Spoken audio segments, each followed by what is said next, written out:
close your eyes. The room you are in right now has a ceiling. Above that ceiling there is sky.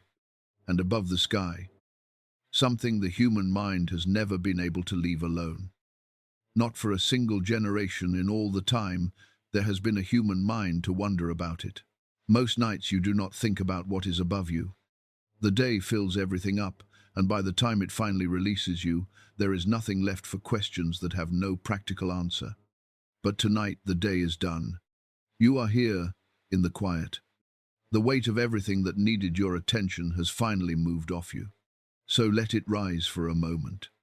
That old question, the one that does not go away no matter what fills the space around it. What is up there? 2,000 years ago, a man wrote down an answer, not as poetry, not as comfort, as a map. He claimed to have traveled through every layer of what exists above this world, one level at a time, with a guide who knew the way through each gate. And he recorded what he saw at every level until he reached the place where language stopped working altogether. His name was Isaiah. Most people who know that name know him as a prophet, a voice, a source of passages read at funerals and in dark seasons when people reach for language large enough to hold what they are carrying. They do not know that a text exists in which he describes a journey through 7 heavens, layer by layer, each one further from everything the human eye can confirm, each one stranger than anything the world below prepared him for. That is what tonight is, something worth naming before anything else begins. Parts of what you are about to hear will move inside the experience of someone who lived long before any written record was kept. These are not claims about what literally happened. They are ways of feeling what an ancient text is reaching toward. Not history, not eyewitness testimony. A way of traveling through a very old document by inhabiting it rather than only observing it from the outside. That distinction matters and is worth naming now. Before the first gate opens, let the weight of your body move downward into whatever is beneath you. Let the room hold more of you than it was holding a moment ago. The ceiling above you is where this begins, and the story is going to take it apart, one layer at a time. Imagine a book that no single library fully owns, not because it was lost, not because anyone decided it was dangerous and had it removed from the shelves where it was kept, but because it was never quite at home in any single tradition long enough to be claimed completely. It passed through too many hands across too many centuries. It meant too many different things to too many different communities. And each of those communities left their presence inside it before they passed it forward. So that what arrived at the end of the long journey is not a single clean document from a single clear moment, but something layered, something that carries the marks of everywhere it has been. That is the Ascension of Isaiah. The text opens with a king and a prophet. Hezekiah is on the throne in Jerusalem. Isaiah is in the court. The relationship between them, in the way the text builds it, is one of genuine mutual regard. A king who listened, a prophet who spoke into that listening. This opening section, which scholars generally call the martyrdom of Isaiah, carries a strong Jewish character.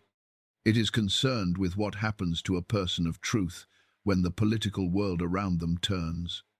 It is the product of a tradition that had been thinking carefully about prophets and kings and the cost of speaking honestly in hostile courts for a very long time.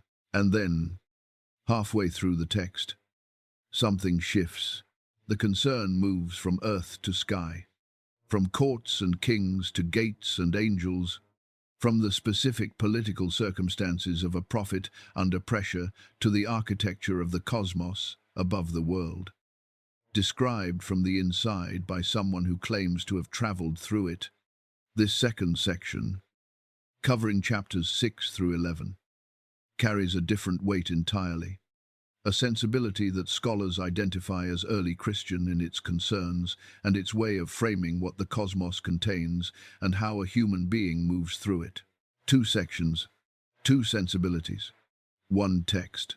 Most scholars who have spent serious time with the Ascension of Isaiah read it as the product of more than one period of composition, more than one community of writers and editors who received something and added to it before handing it forward.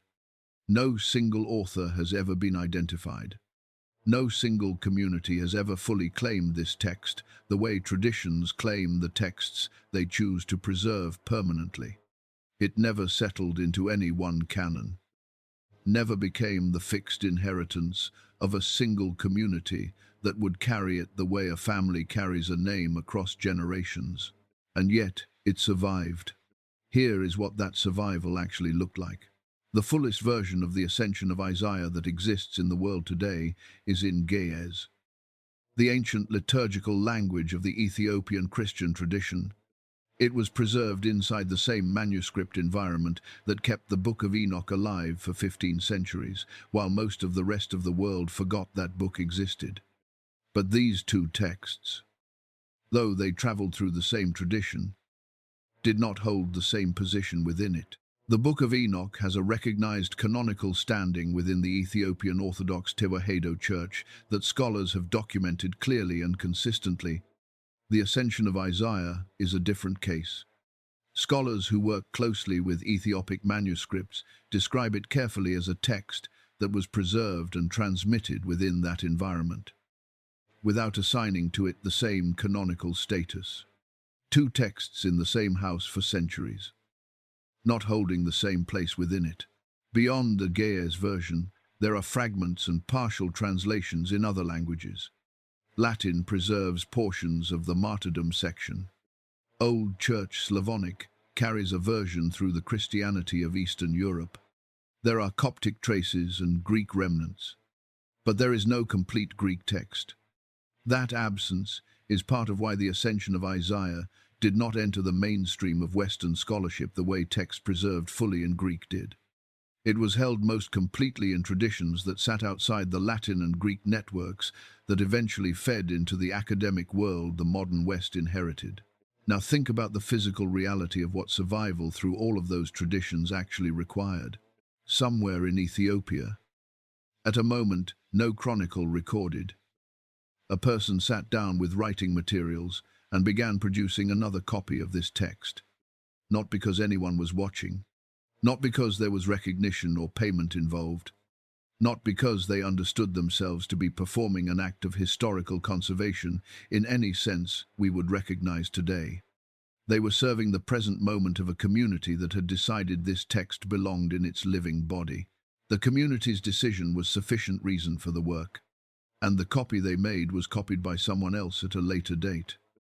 And that copy was copied again. And somewhere in that long chain of ordinary, unrecorded labor, the text arrived in the hands of scholars who eventually made it available to readers with no access to Ge'ez. This is why the story of the Ascension of Isaiah is so different from the story of the Book of Enoch. James Bruce brought Ethiopic manuscripts of the Book of Enoch back to Europe in the 1700s. Richard Lawrence published the first complete English translation in 1821. Then, in 1947, fragments of the original Aramaic appeared among the Dead Sea Scrolls, and two completely separate chains of transmission converged on the same text. That convergence was the kind of event that scholarly attention follows. It had names. It had dates. It had a story dramatic enough to move through culture on its own momentum, to become part of what people knew when they knew about the Book of Enoch. The Ascension of Isaiah had no equivalent moment, no cave discovery, no dramatic convergence of separate chains that forced the scholarly mainstream to take notice. Robert Henry Charles, working in the late 19th and early 20th centuries, produced editions and translations of this text, among others, from the same period. His work shaped how later generations of scholars approached the Ascension of Isaiah, though subsequent scholarship has refined and in places corrected what he established.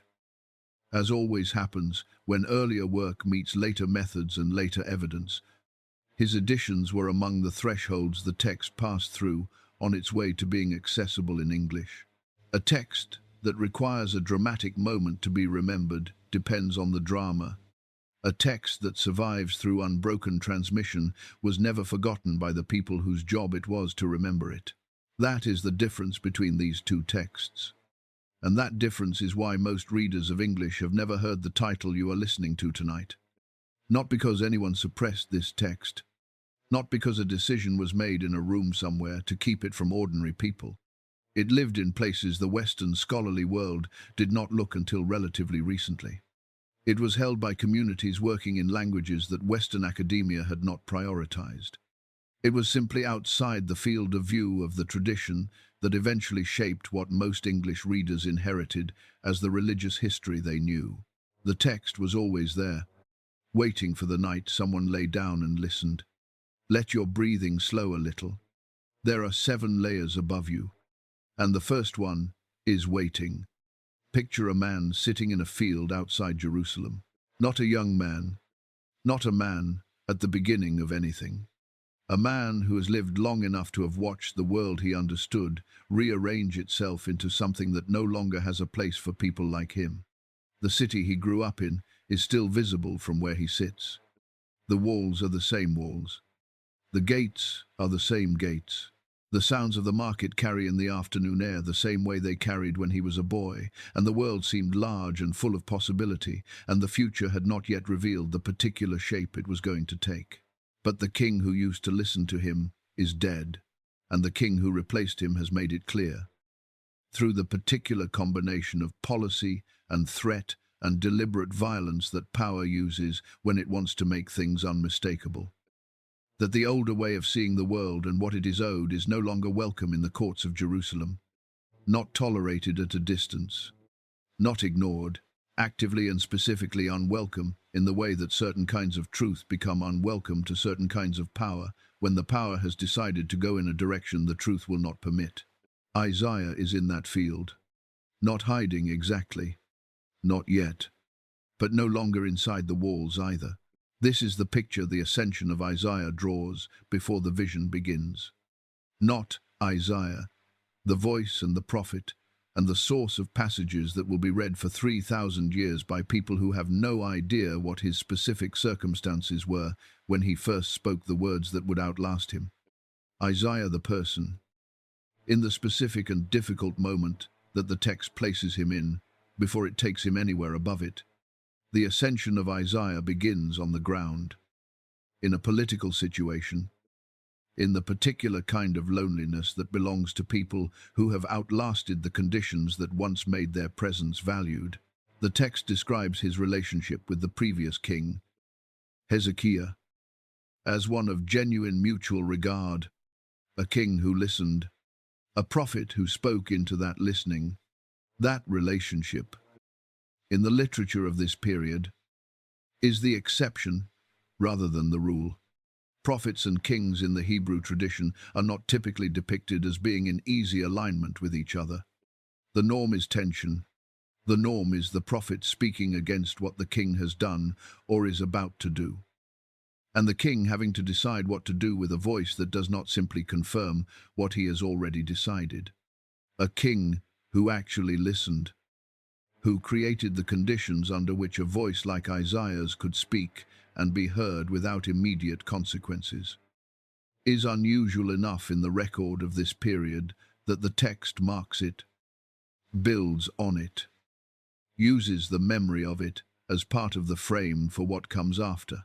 Manasseh is not that king.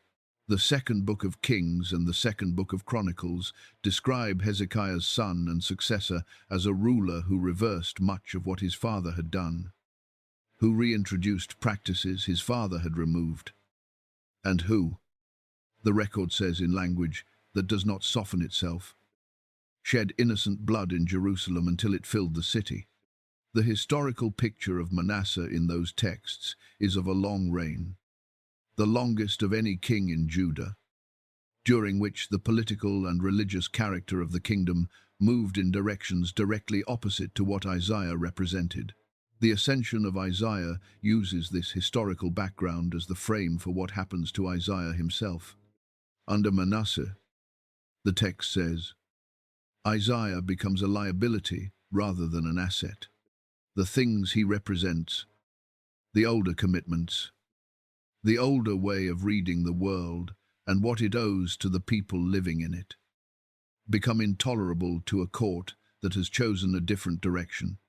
The text describes Isaiah retreating from the city with a small group of followers, moving into the countryside, into the kind of stripped-down existence that follows the withdrawal of the protection that proximity to power once provided.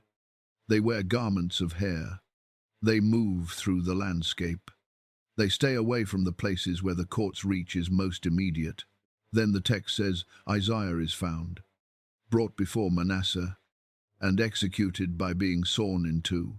This detail does not appear only in the Ascension of Isaiah. In the New Testament letter to the Hebrews, the 11th chapter includes a passage listing the kinds of suffering endured by people who held to what they believed through extreme circumstances. The passage mentions those who were sawn in two. No specific name is attached to that detail in Hebrews. The connection between that unnamed detail and the tradition about Isaiah's death is something scholars have noted and discussed for a long time. Whether the author of Hebrews was drawing on the same tradition that produced the Ascension of Isaiah, or whether both were drawing independently from a shared source that no longer exists in recoverable form. That question has not been settled and may not be settable with the evidence currently available. What matters for tonight is not the scholarly debate. What matters is the human situation the text establishes before the vision begins. Isaiah, in the Ascension of Isaiah, is not a man in a comfortable position. He is not a respected elder addressing a receptive audience. He is a man who has watched the world rearrange itself into something hostile to everything he represents, who has lost the king who listened, who is living in reduced circumstances in the landscape outside the city, who knows, in the way that people in his situation tend to know such things, that the direction of events is not moving toward resolution. In the way the text builds its scene, there is no account of Isaiah shouting or resisting or delivering a composed and eloquent final speech when he is taken. The text gives him silence. Not the silence of someone who has nothing to say. The silence of someone for whom what is happening to his body has become secondary to something else he is holding. Something the people around him cannot see or reach or take from him, regardless of what they do to everything else. The text places the vision inside that silence. The ascent through the seven heavens does not happen to a man at peace in a comfortable moment of spiritual preparation. It happens to a man who has been stripped of almost everything. The court, the king who listened, the conditions that once made his presence matter to the people with the power to act on what he said, and what remains. After everything that can be taken, has been taken, or is being taken, is what the vision finds when it arrives. This is what makes the Ascension of Isaiah different from other ascent texts of the same period, in a way that goes deeper than the specific content of what Isaiah sees in each level of the cosmos. In the way the Book of Watchers builds its opening scene, Enoch is sitting quietly beside the water, with no particular pressure bearing down on him when the vision comes. He is unhurried, present, not seeking anything beyond the ordinary afternoon he is in. The threshold moves toward him because he is close to it. Not because circumstances have pushed him toward it by dismantling everything else. Isaiah is being pushed, not toward the vision but toward the end of everything that made ordinary life possible. And the vision arrives inside that pressure. Not in stillness, but in a situation that has been reduced to what cannot be reduced further. There is a reason these two texts produce such different journeys. It begins here, before either man has left the ground. The way a journey begins shapes everything about where it goes. Let your breathing slow a little further into wherever it naturally finds itself.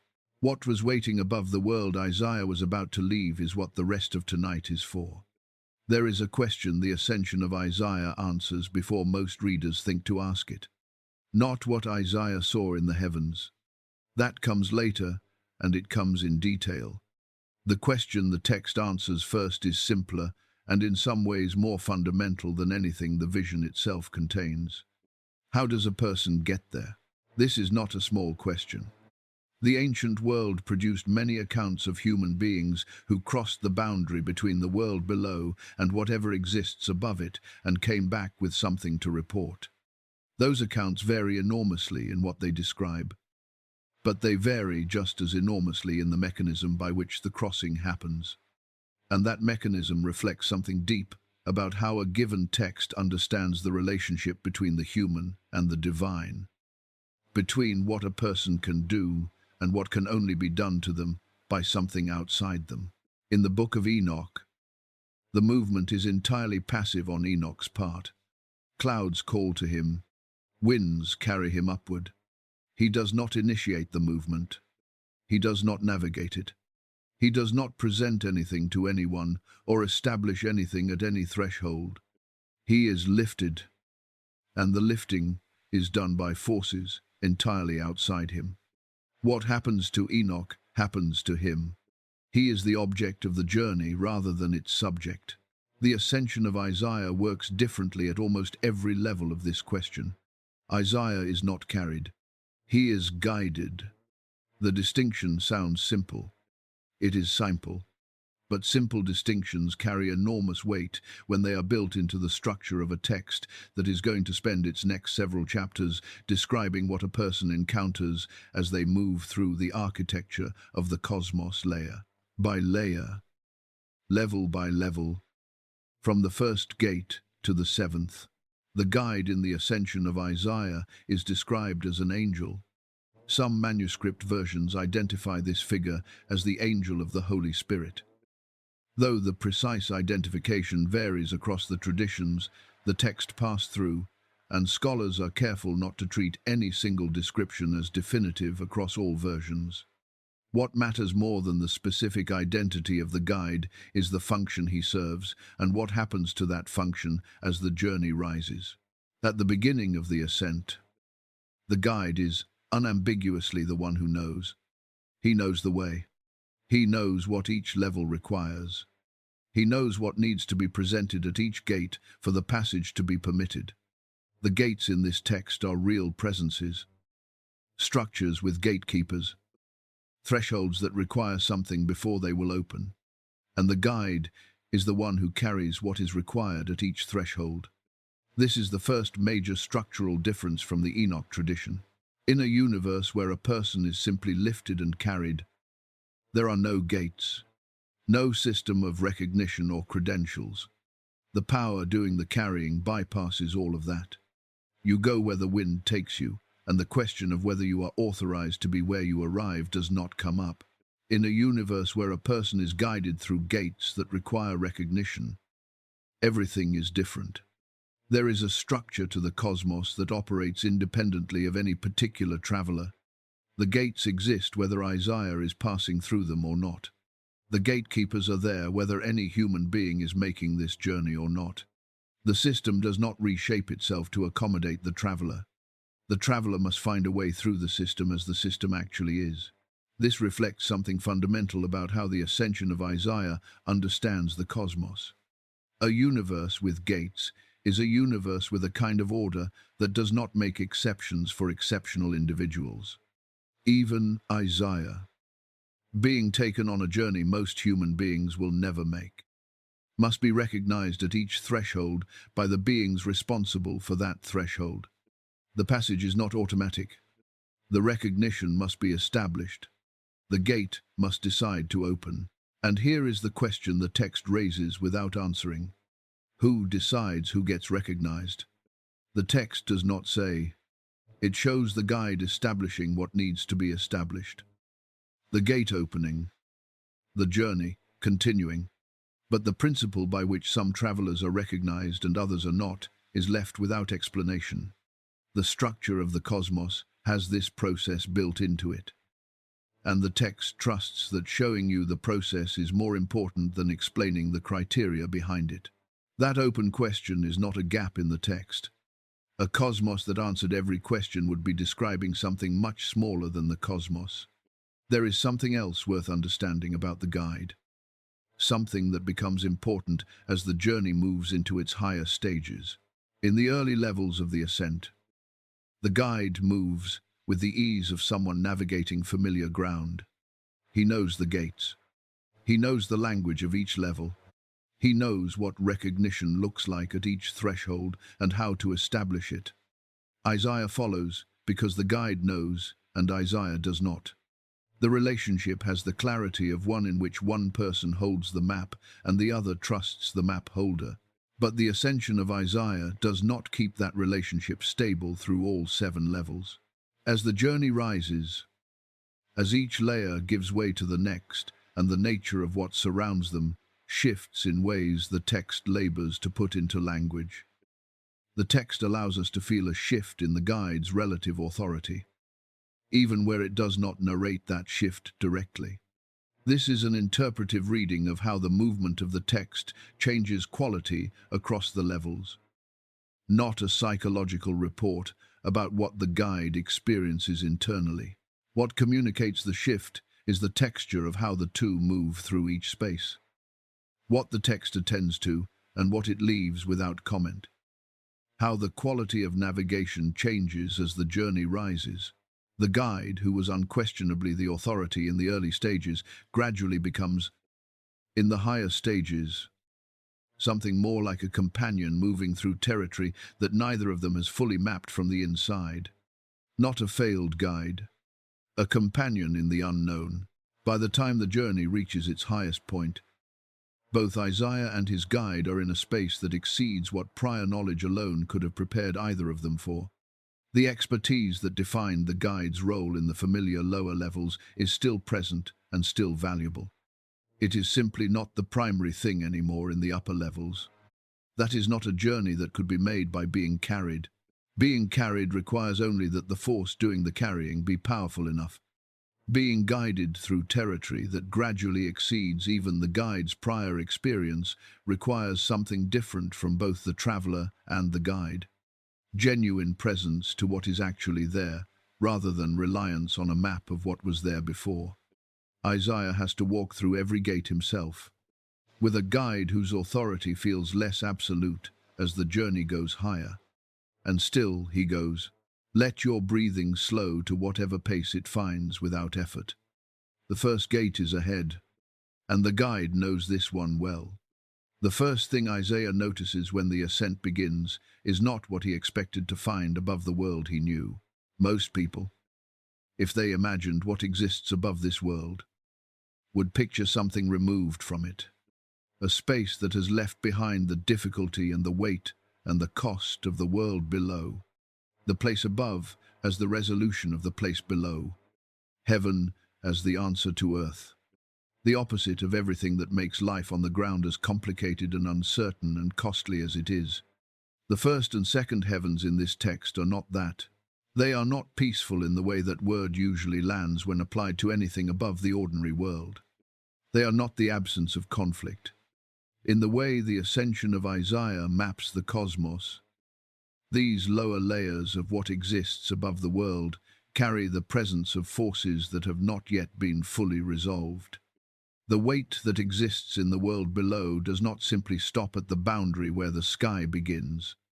The first and second heavens are spaces where something is still being worked out, where the journey upward has not yet reached the altitude at which that particular weight lifts. This matters more than it might seem to.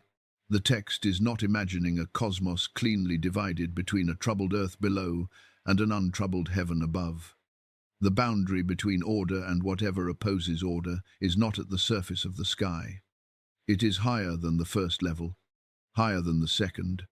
Isaiah and his guide pass through 2 levels of the cosmos that are still, in some meaningful sense, within the range of what has not yet been settled. The map of what is above the world has edges in its lower regions that it does not have in its upper ones.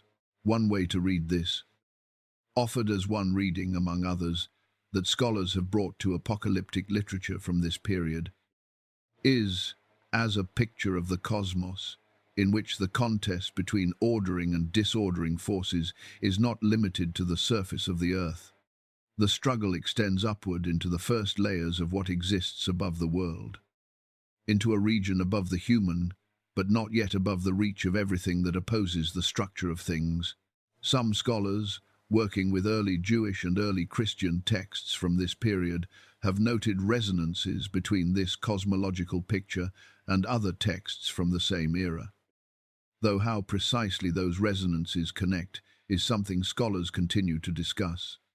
What the Ascension of Isaiah adds to this general picture is the specificity of what the journey through contested territory actually requires from the traveler.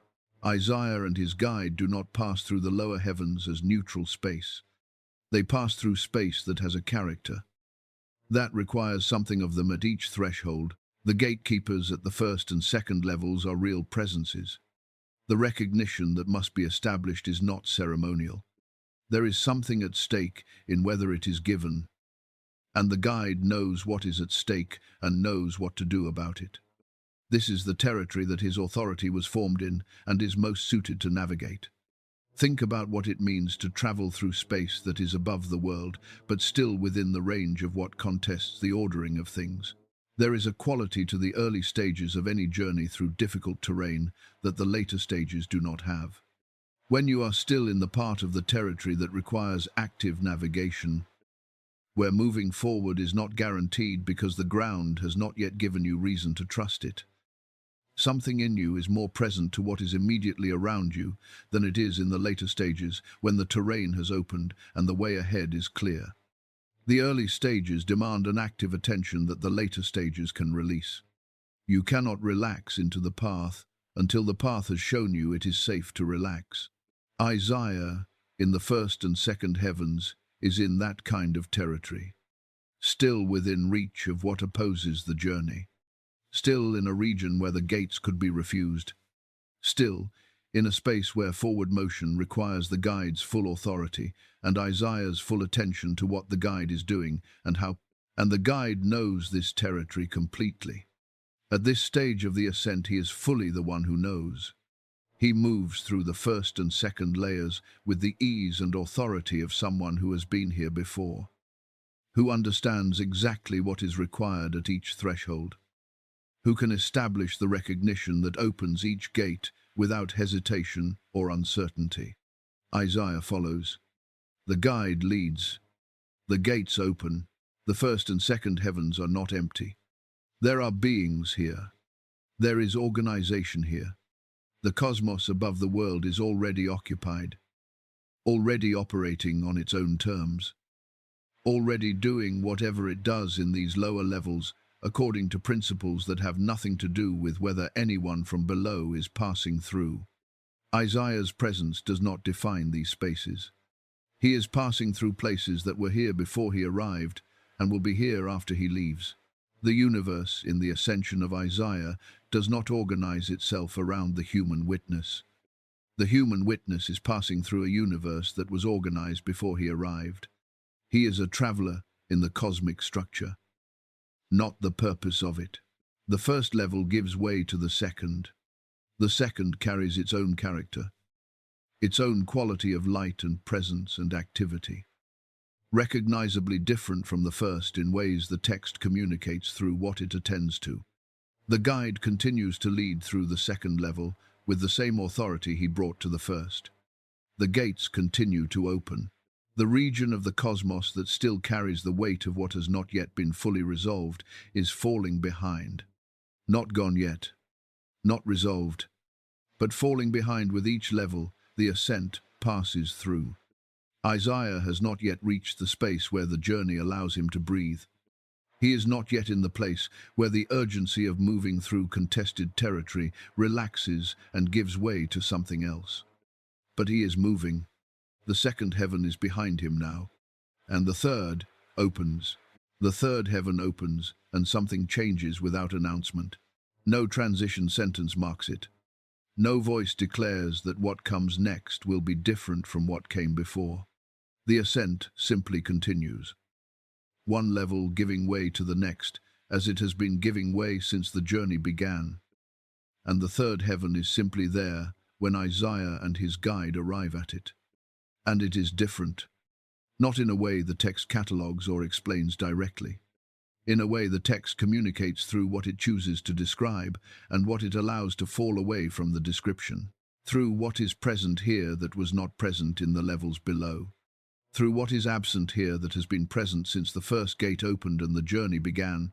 What falls away is the weight of the contested. Since the first gate opened, since the first recognition was established, and the first level of the cosmos above the world revealed itself as something other than the clean resolution of everything the world below contained. Isaiah and his guide have been moving through territory that required a particular quality of attention. Active, alert, present to what each threshold demanded. Not hostile territory in the way that a landscape actively trying to stop a traveler is hostile, but not neutral territory either. Space with conditions attached to moving through it.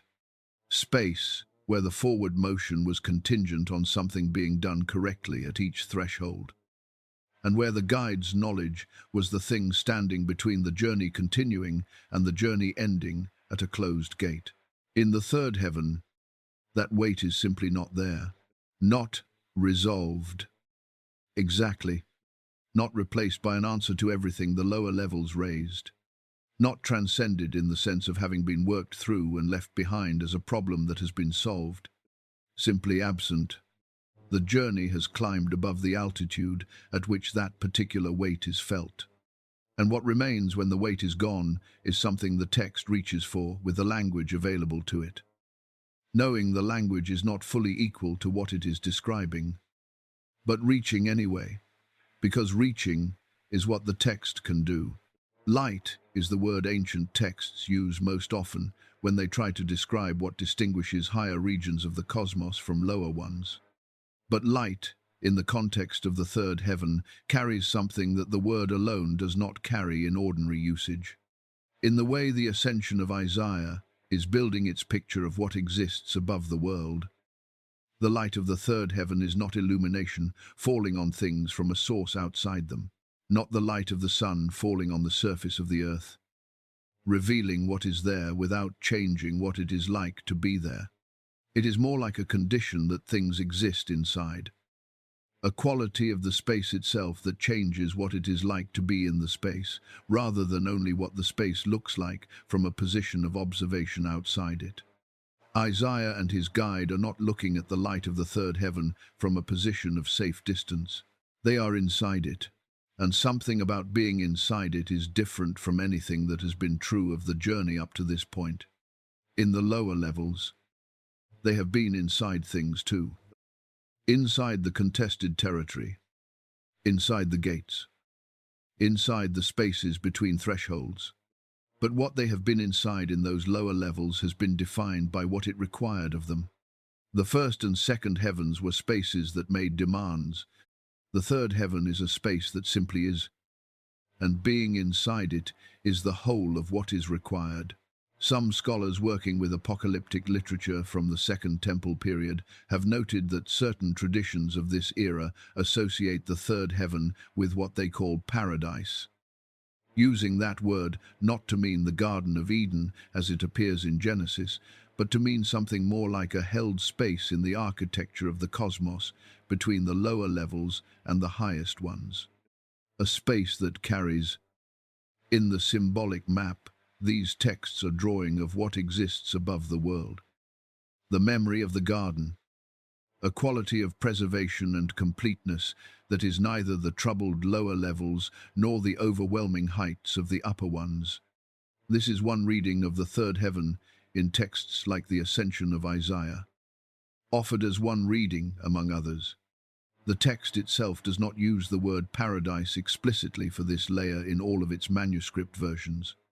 What the text does clearly communicate is that the third heaven is a place of different quality from the first two, that the quality of this place is something the quality of the lower levels was not, and that the journey pauses here in a way it did not pause in the contested territory below. The guide is still present, still the one who knows this territory, still operating with an authority that the space itself seems to recognize. But what the guide must do here is different from what he had to do in the lower levels. There is no contested quality to navigate. There is no gate that might refuse them passage if the right recognition is not established in time. There is a different kind of threshold in the third heaven. And what it asks is not the presentation of credentials, but something more like the capacity to be genuinely present to what is here. Without the urgency and without the navigational alertness that the lower levels demanded, and that has been the constant background condition of the journey since it began. That pause is worth thinking about more carefully than it usually gets. The ascent through the first and second heavens had a quality of continuous forward motion to it, driven by the necessity of passing through contested space without lingering. You do not stop in territory where the gates might close against you.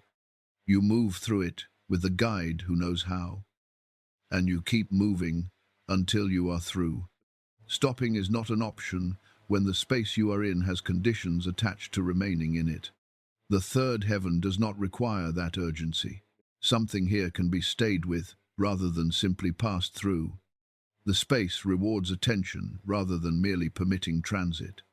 Isaiah is in a place where, for perhaps the first time since the ascent began, the journey allows him to be somewhere rather than only to be moving through somewhere. The difference between those two things is the difference between a corridor and a room. A corridor is defined by where it is leading. A room is defined by what it is. The third heaven is a room. Every long journey through difficult terrain has moments like this. The places where the ground opens and the view clears, and something about the landscape communicates that it is all right. For now, to simply be where you are rather than calculating how to get to the next stage. These moments do not mean the journey is over. They mean the journey knows what it is asking of the person making it and is making provision for what sustaining that asking over time requires. You cannot move continuously through the kind of terrain the first and second heavens presented without arriving at some point at a space that allows what was held at tension to ease. The third heaven is that provision, the rest stop that the structure of the journey built into itself. Not because the journey is being generous, but because the journey is long, and the levels above this one will ask more of the traveler than the levels below it. And what the third heaven offers is the preparation for what comes next, as much as the relief from what came before. Isaiah has been moving since the ascent began.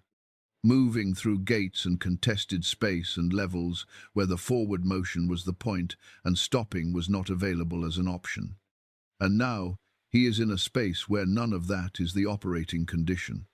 Where being here, inside whatever the third heaven is, inside the particular quality of light and presence and the absence of contested urgency that characterizes this level, is the whole of what is required. The text gives this level more time than it gave the first two, not because there is more information to convey about the third heaven's structure, because the space itself has a different relationship to time than the contested lower levels did. Time in the first and second heavens was the time of urgent passage. Time in the third heaven is the time of genuine presence, which is a different kind of time entirely.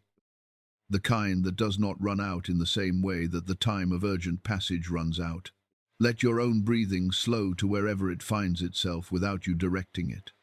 The room you are in right now is doing what the third heaven does in the structure of this journey.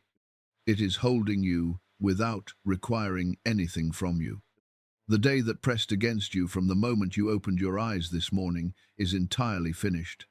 The space between the end of it and the beginning of what comes next belongs to neither direction. You are inside that space right now. That is what the third heaven is. The ascent continues. But first, for a moment, that the journey itself has built in, Isaiah simply is here. The fourth heaven is the middle of the journey, not the middle in the simple arithmetic sense. The position that counting to 7 places at position 4. The middle in the sense that every real journey has a middle that is qualitatively different from either the beginning or the end. A place where you are equally distant from where you started and from where you are going. A place where the full weight of both directions is present, without either direction being close enough to define what you are standing in. The beginning of a journey has the energy of departure, the momentum of starting. The end has the pull of arrival, the knowledge that what you came for is close, and the middle has something neither direction can supply, which is the particular quality of being fully committed to something that is not yet finished and not yet close enough to finishing, to be pulled forward by the approach of the end.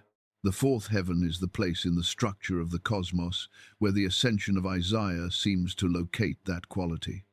Not the departure of the lower levels, not the overwhelming arrival of the upper levels, but the middle, with everything the middle contains and everything the middle requires. And what the text reaches for when it tries to communicate what the fourth heaven is not light exactly, though the light here is different from the light of the lower levels. Not conflict, though the conflict of the lower levels is far behind. Not the resting quality of the third heaven, though the fourth carries something of the same absence of urgency. What the text reaches for is something that ordinary language does not have a settled word for, something that is best approached through an image rather than a definition. Think of the particular quality of light that exists in the minutes before sunrise on a morning when the sky is completely clear. The night is over, the darkness has ended, but the full light of the day has not yet arrived. The sun is not yet above the horizon. The world is not yet in the condition of full illumination that will define the hours ahead. What exists in that interval is not a degraded version of either the night that ended or the day that is coming. It has its own color, its own character, its own way of falling on things and revealing their shapes. Objects in that pre-dawn light are present and recognizable and fully themselves, but the completing of what is coming has not yet happened. Something is entirely real, and something else is still arriving. And the interval between those two things has its own quality that belongs to neither direction alone and cannot be reduced to either. The fourth heaven carries something of that quality, offered here as a way of feeling what the text is reaching toward, rather than as a settled claim about what the text states as doctrine. Not darkness, not the full brightness of the levels above, a condition in which what is here is fully real and fully present, but in which the completion of what is being waited for has not yet come. Real and present and waiting, all three at the same time, without any of the three cancelling the others out. This is where the Ascension of Isaiah touches one of the genuinely unresolved questions of the religious thought of its era. In the first century of the Common Era, in the communities of Jewish and early Christian thinkers working through the implications of their traditions, there was a question that had not been settled, and that everyone engaged with the tradition knew had not been settled. The question concerned what happened to the dead in the interval between their individual deaths and whatever final accounting the tradition believed would eventually come. Scholars who study this period sometimes call it the question of the intermediate state. Where are the dead? In what condition? What is the quality of what they are inside during the long interval between the moment they left the world below and the moment when the larger resolution of all things would finally arrive? The Ascension of Isaiah is one of several texts from this period that places something in the architecture of the cosmos that can be heard as one ancient community's way of giving the question of the intermediate state a location on the map of what exists.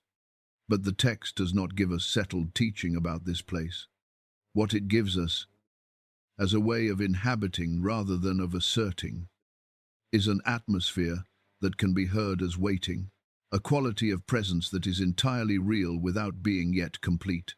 The precise character of the fourth heaven varies across the manuscript versions of the text, and scholars working with those different versions do not arrive at identical conclusions about the details. The text is not uniform on this point across its different transmissions. What the text does communicate clearly, across its different versions and through the different languages it traveled through, is that the fourth heaven has its own weight and its own light, and its own way of being a place where things are fully real. The middle of the cosmos is not simply a step on the way to somewhere more important. Isaiah passes through the fourth heaven with the guide who has led him from the beginning. The guide still knows this territory. He moves through the fourth level with the same authority he brought to the first three. The relationship between them has not yet shifted. Isaiah still follows. The guide still leads. But what surrounds them has changed from everything the lower levels contained. The contested quality of the first and second heavens is far behind. The resting quality of the third heaven is behind them too. What the fourth heaven carries is something that neither of those preceding levels contained. A quality of waiting that is not diminished by what it is waiting for. A light that is entirely its own and not borrowed from the levels above it. A completeness that is real even though the completing of it has not yet come. You are in the middle of the night right now, not the beginning of the night. When the day has just released you, and the space of sleep is still opening around you, like a space that is new. Not the end of the night. When the approach of morning has begun to change the quality of everything. To pull the darkness toward the light that is coming. The middle of the night. The place where the night is most fully itself. Most completely removed from both the day it followed and the day it is moving toward.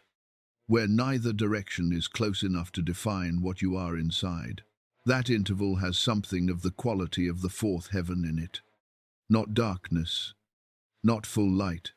Something that is real and complete and fully itself in the middle of the movement between what ended and what has not yet come.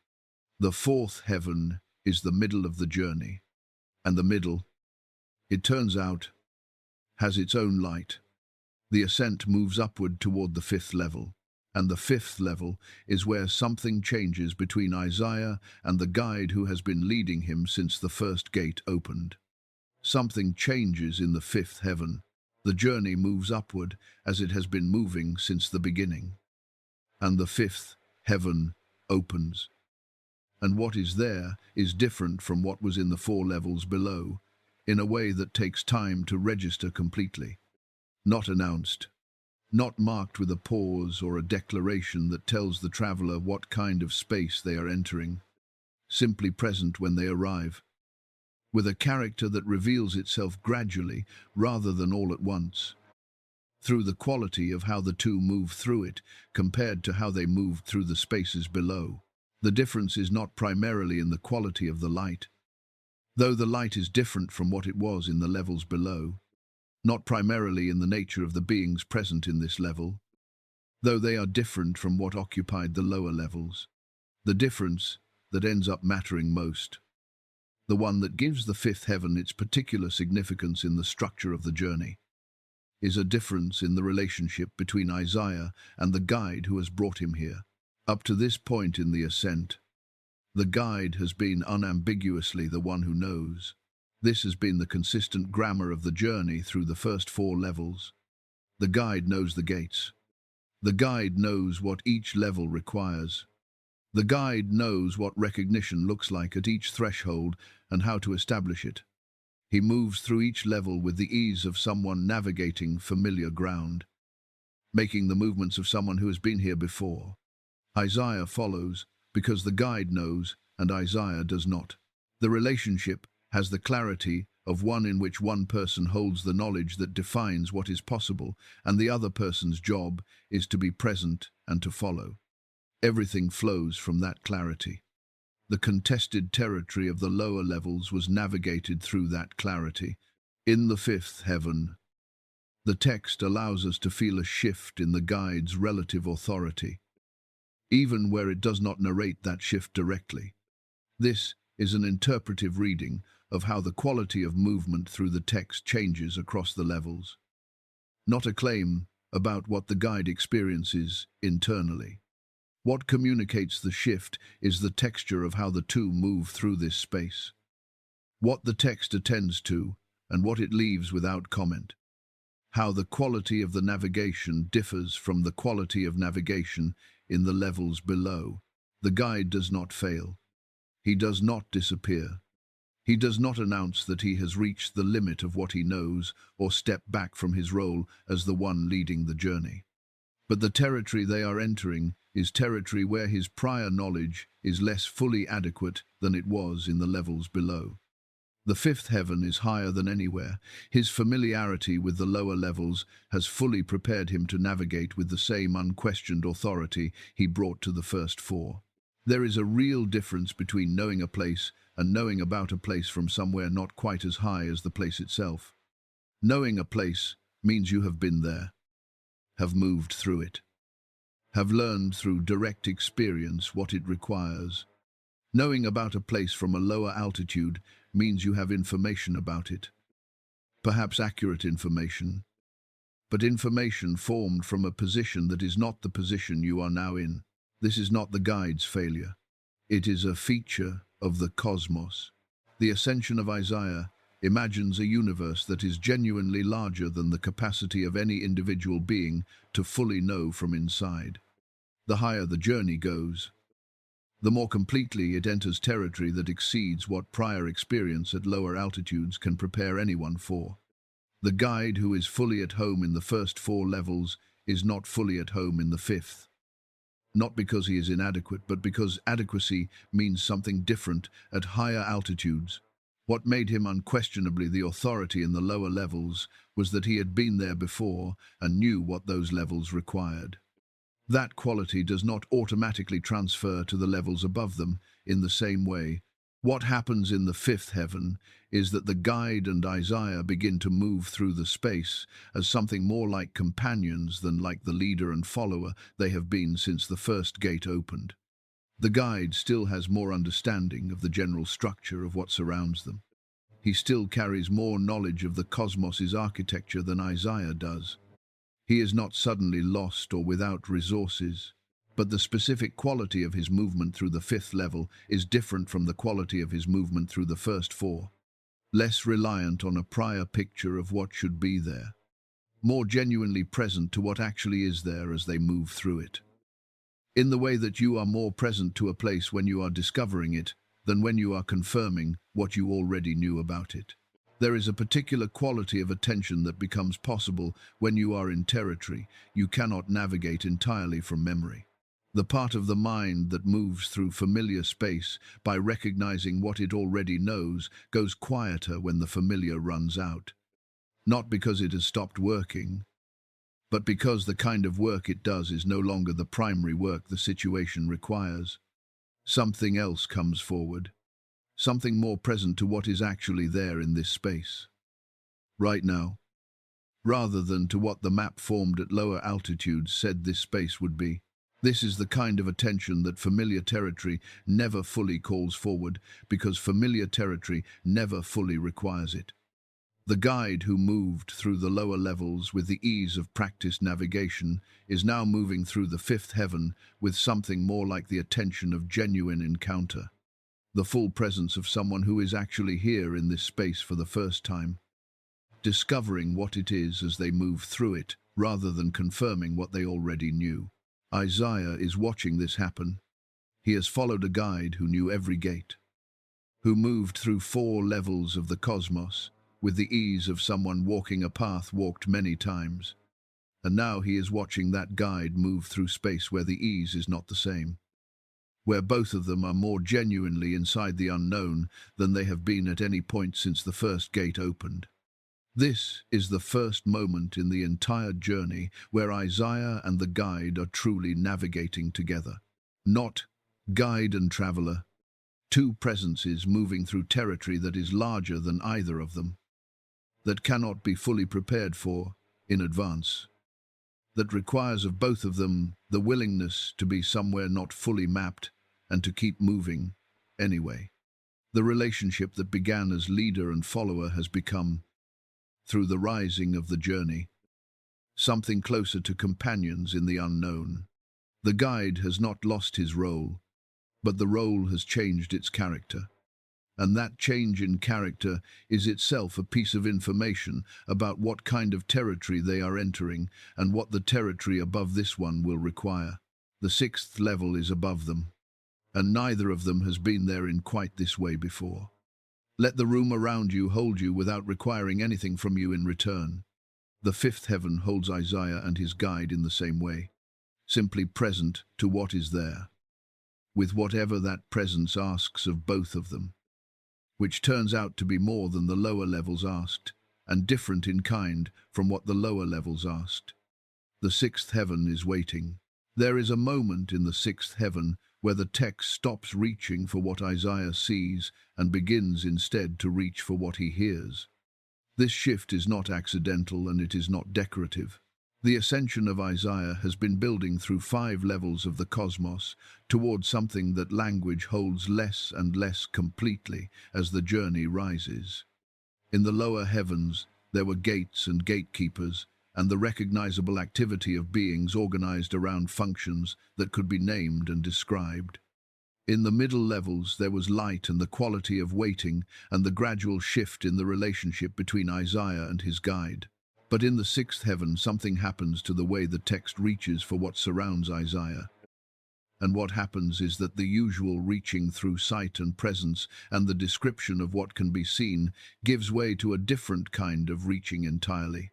The text reaches for sound, not for what the sound means, not for who is making it, or what words it carries, or what its purpose is, for the quality of the sound itself, for the way it exists in this space as something more fundamental than any of the activity or presence or light that characterize the levels below. The sixth heaven, in the language of this ancient text, is filled with what can only be called praise. But the praise in the sixth heaven has a quality that separates it from every form of praise that exists in the world below. And that quality is the one the text spends the most time reaching toward. Using different approaches to the same description, the way you might circle a thing from multiple angles when you cannot see its full shape from any single position. The quality is this. The praise in the sixth heaven does not appear to come from anywhere in particular. In the world below, sound always comes from somewhere. A voice comes from a throat. Music comes from an instrument. Even the ambient sounds of the natural world have origins that can, in principle, be identified. Sound in the world below is an event. Something happens, and the happening produces the sound, and the sound moves outward from the happening and eventually fades. The sound is a product of the event. Remove the event, and the sound is gone. In the sixth heaven, the praise is experienced not as a product of events happening in the space, but as something more like a condition the space is made of. It is experienced in the way the text reaches for it, less as a performance from one visible source than as the atmosphere of the place itself. Not a sound occurring in the sixth heaven, a sound that the sixth heaven is. In the same way that light is not something occurring in the third heaven, but something the third heaven is made of. This is one of the places where the ascension of Isaiah touches something that other ancient traditions with no historical connection to the world that produced this text, also reached for, when they tried to describe what exists at the edges of what ordinary experience can hold. In certain traditions of Hindu thought, there is a concept that some translators render as unstruck sound, pointing toward a sound not produced by the striking or collision of one thing against another, not the result of any physical event or vibration in the ordinary sense, but a quality of a certain order of reality that is present before any particular sound is made and continuing after every particular sound has ceased. The Sanskrit term sometimes used for this concept is anahata, which carries the meaning of that which has not been struck, that which did not arise from impact. In certain traditions of contemplative practice across several different cultures, practitioners describe arriving, in states of deep interior stillness, at something audible that is not produced by any external event. A sound that is present when the ordinary noise of experience has become quiet enough for something underneath it to be heard. Different centuries, different cultures, different frameworks for understanding what the world is and what exists at its edges. No evidence of historical connection between these traditions and the world that produced the Ascension of Isaiah. No influence running in either direction that scholars have been able to document. What they share is the image, and what that convergence suggests is this.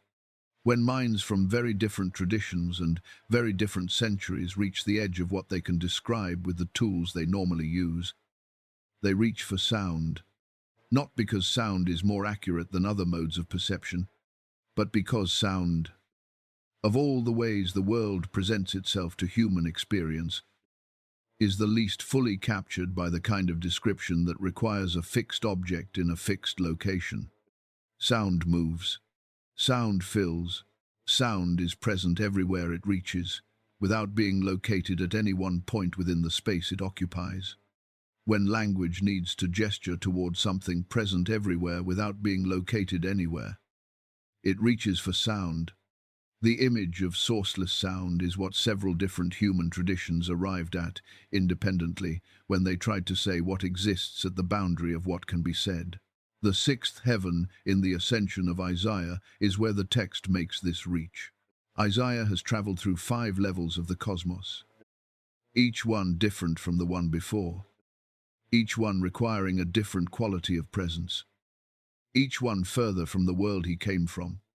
In the lower heavens, he was a traveler passing through space with conditions attached to transit. In the middle levels, he was a presence being held by spaces with their own qualities.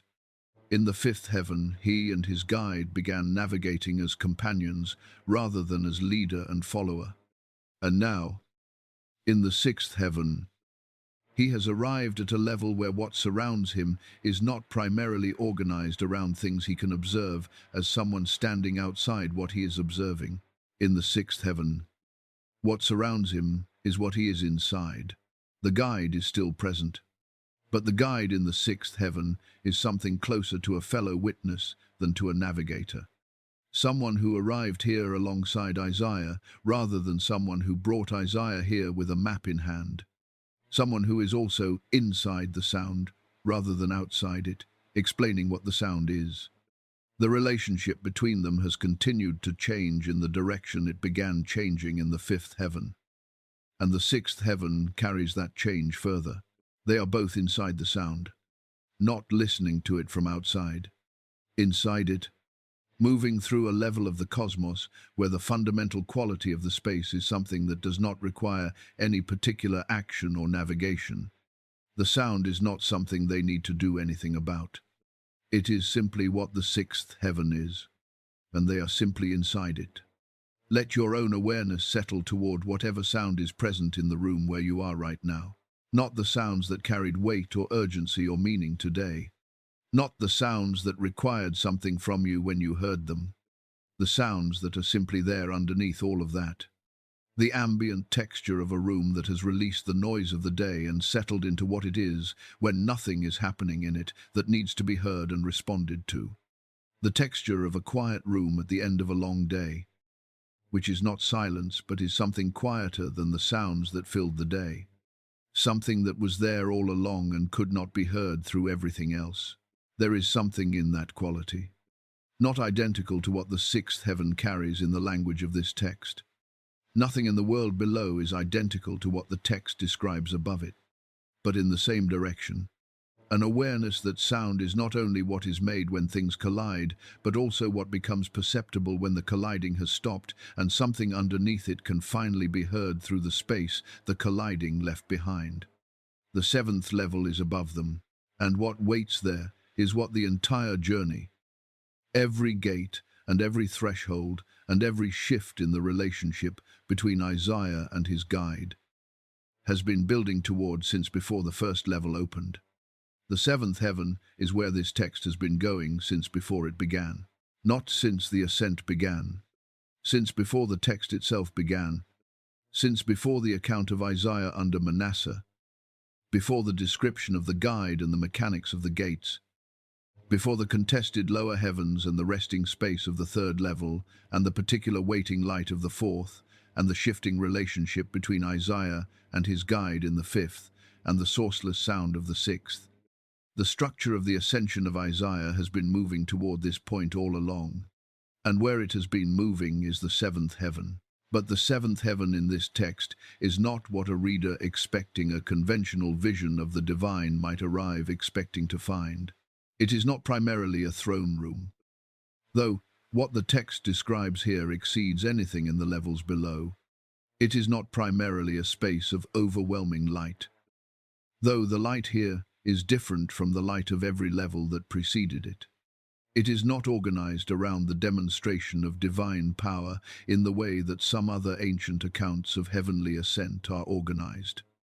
Not a place where the human being arrives and is given a message to carry back, or a verdict to announce, or a set of instructions that will define what they do when they return to the world below. The seventh heaven in the Ascension of Isaiah is, before anything else, a place where people who have been here before Isaiah arrived. People whose presence here predates his journey by lengths of time the ordinary imagination cannot hold with any precision. People whom the world below had lost, had been holding the absence of, for generations beyond counting. And when Isaiah arrives in the seventh heaven, in the way the text builds this moment, after building toward it through every level of the ascent, he does not arrive into a space of abstract divine presence that reduces the human dimension of what he finds to something peripheral or incidental. He arrives somewhere the dead are, and they are fully present. This is what the lower levels did not prepare the traveler for. Not fully.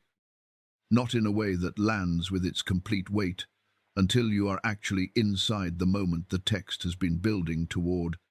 The beings who inhabit the lower heavens are real in the way that the architecture of the cosmos is real. Real in the way that gatekeepers and presences and the organized complexity of cosmic structure are real. They are part of how everything works above the world. They are real in the way that structure is real. The people in the seventh heaven are real in a different way. The text says Abel is here, Abel, who was the first person the world lost to violence, whose death the tradition carries as the inaugural wound.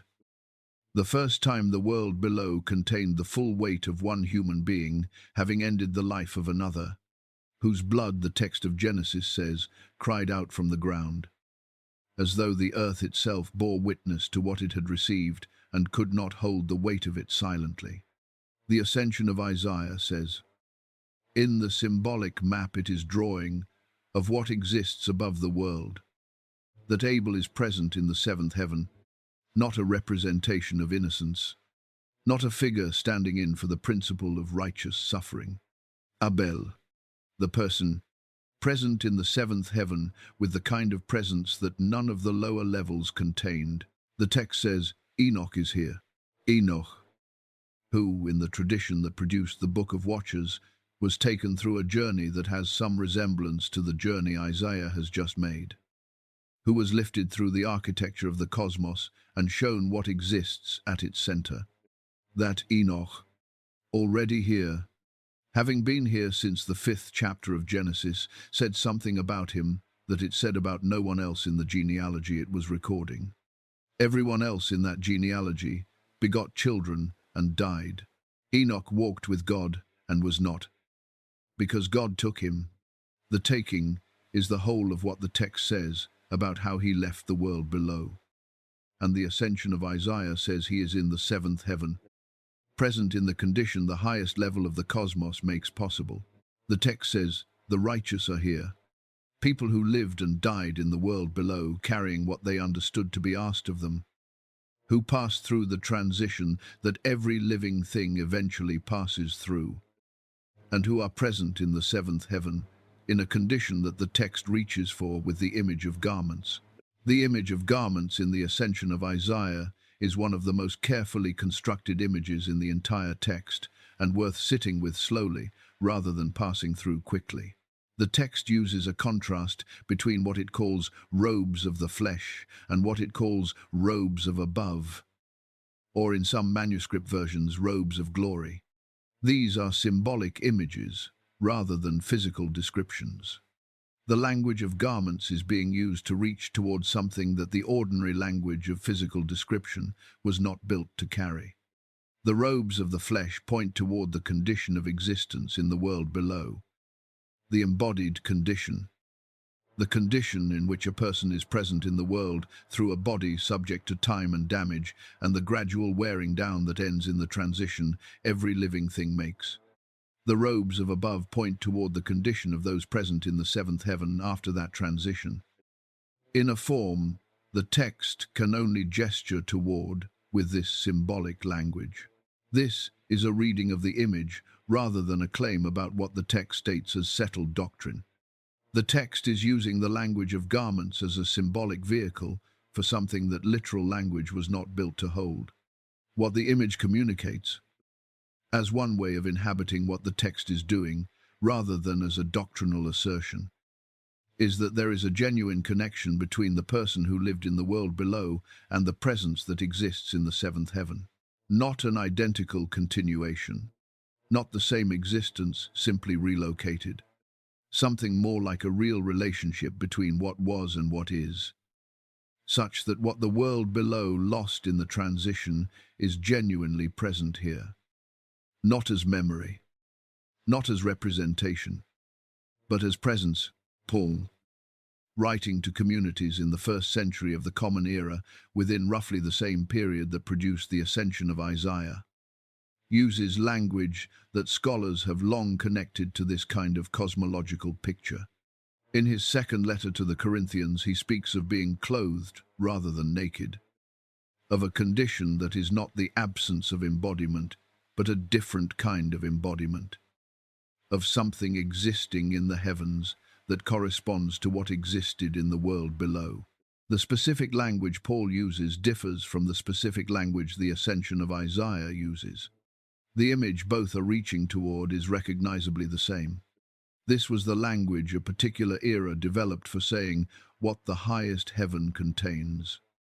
And the consistency with which different writers of the same era reached for the same image suggests the image was doing real work in the communities that produced and used it. Isaiah is standing in the seventh heaven, in the way the text describes it, and he is looking at people. At Abel, who was the world's first lost to violence, the text says, at Enoch, who walked with God and was not. The text says, at the righteous whose names the text does not give, because the text understands that names are not the point. That what the seventh heaven contains in the symbolic map of this ancient document is not a catalogue of identified individuals, but a presence, and that the presence is what needs to be communicated rather than the identifying details of anyone within it. He is seeing, in the language of this text, what the world below lost, and discovering that what the world below lost is not where the world below thinks it is. It is here, in a condition the world below cannot confirm or observe or measure from the surface of the earth, but here, fully present, real in the way that the people the world below lost are real, not in the way that structures and gatekeepers are real. The text does not describe Isaiah's emotional response to what he finds in the seventh heaven. It does not give him tears or speechlessness or the kind of overwhelmed reaction that some other ancient accounts of visionary experience give their central figures at the moment of the central encounter. The Ascension of Isaiah is not a text that narrates its central figure's inner experience. It describes what is there, and what is there, in the language of this ancient text, is sufficient. Isaiah, who left a world that was in the process of killing him, who climbed through 6 levels of the cosmos with a guide whose authority felt less absolute as the journey rose, has arrived at the place where, in the symbolic map this text is drawing, the people the world lost are present in a condition the world below cannot see from the ground. He knows where Abel is. The text says, he knows where the righteous are. The text says, he knows what the seventh heaven holds. In the symbolic language of this ancient document, and what he is about to see here, in the highest place, the text maps, will change what he understands about everything he is about to go back through on his way down. Let the room be quiet around you for a moment. Let the distance between you and everyone the world has taken from you carry, just for this moment, a different quality than it carries in the daylight hours when everything is loud and present and requiring your engagement. The seventh heaven says, in the language of this text, that they are not where the world thinks they are. Let that be enough for tonight. There is a moment in the seventh heaven where the journey changes direction without Isaiah moving. He has arrived at the highest point the text maps. He is standing in the presence of the righteous. In the space where, in the symbolic map of this ancient document, Abel and Enoch and those who carried what they understood to be asked of them are present in the condition the highest level of the cosmos makes possible. He has seen what the world below lost and found that what the world below lost is here, fully present in a way the world below cannot confirm from the ground. And then, in this place that is the destination of the entire ascent, he is shown something that has not yet happened. The text calls the one he sees the beloved. What Isaiah witnesses in the seventh heaven is not a memory and not a report and not a theological proposition delivered through a voice. It is a vision within the vision, a seeing, from the highest point of the cosmos, of what is going to happen at the lowest point. The seventh heaven showing its witness what the world below is about to receive. Before the world below receives it, the beloved is going to descend down through the seventh heaven and through the sixth and through the fifth and through the fourth and through the third and through the second and through the first, through every level of the cosmos that Isaiah climbed through on his way up, in the reverse direction, moving from the highest point toward the lowest, into the world below, into the specific world of the specific era that Isaiah is living in and is about to die in, into the conditions of human existence with everything those conditions contain. This is the passage in the Ascension of Isaiah that has generated more scholarly discussion than any other single moment in the text. And that discussion deserves to be acknowledged honestly, rather than moved past as though it does not exist. The question the scholars are discussing is whether this vision within the vision was part of the earliest form of the text or whether it was added to the text by a later community reading it through a specifically Christian lens.